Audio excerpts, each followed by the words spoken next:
కేసీఆర్ కాశీకే సన్యాసం పుచ్చుకొని బిచ్చమెత్తుకోవాల్సిందే.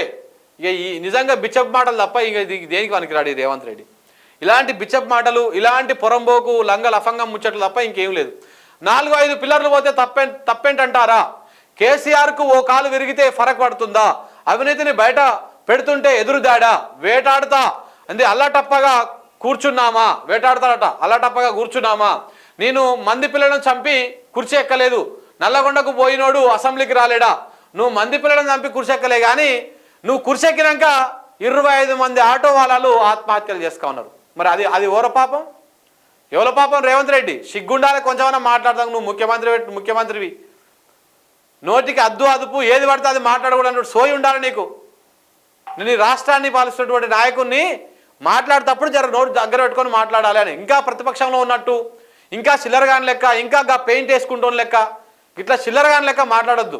వాళ్ళు కూడా మంచిగా మాట్లాడతారు, ఈ పెయింట్ వేస్తోళ్ళు డబ్బాలు కట్టుకోలు కూడా పద్ధతిగా మాట్లాడతారు. కానీ నీకు ఆయంత ఇంగితం కూడా లేదు. ఇంకా ఎప్పుడు నువ్వు మారుతావో, ఇంకా ఎప్పుడు చేస్తావో చూడాలి. తీర్మానంలో లోపాలుంటే సభకు వచ్చి చెప్పాల్సింది. హరీష్ రావు ఎందుకు మద్దతు పలికిండు? సిబిఐ విచారణ అడుగుతున్న బీజేపీ కేంద్రానికి చెప్పి సిట్టింగ్ జడ్జిని ఇప్పించలేదా? ఎందుకు నువ్వు మరి సిబిఐకి ఇవ్వచ్చు కదా? నువ్వు మోడీ ఒకటే కదా, ఇద్దరు దొంగలే కదా, తోడు దొంగలు, చీకటి దోస్తులే కదా, ఇవ్వచ్చు కదా.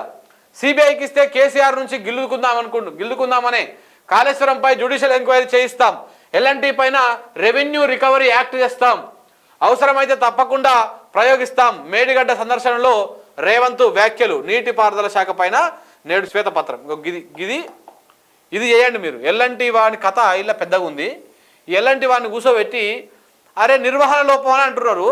నిర్వహణ అంటే 2023 దాకా ఈడ నిర్వహించిండు. 2023 దాకా ఎల్ఎన్టీ నిర్వహణలోనే ఉంది మేడిగడ్డ.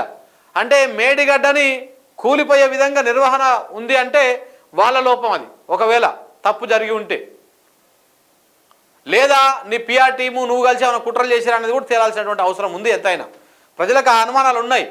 ఎందుకో మేడిగడ్డని మీరే ఏదో చేసి దీన్ని మొత్తాన్ని డ్యామేజ్ చేస్తే తప్ప మనం కేసీఆర్ దింపలేనటువంటి కుట్రతోనే ఏమైనా చేసిరా అనేటువంటి అనుమానాలు కూడా సహజంగానే వస్తాయి. మేడిగడ్డ సందర్శనలో రేవంత్ రెడ్డి వ్యాఖ్యలంట.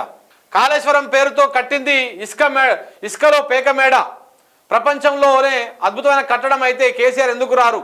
అసెంబ్లీలో సీఎం రేవంత్ రెడ్డి ఎన్నికల్లో పొత్తు కోసమే బీఆర్ఎస్ బీజేపీ ఎమ్మెల్యేల డుమ్మా అని చెప్పేసి ఈ పొన్నం ప్రభాకర్ ఏది పడితే అది మాట్లాడతారు, ఈ పేపర్లు రాస్తారు సిగ్గు లేకుండా.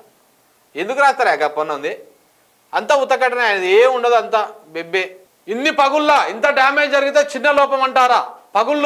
పగుళ్ళ ప్రాజెక్టు గురించా అంత గొప్పగా చెప్పింది?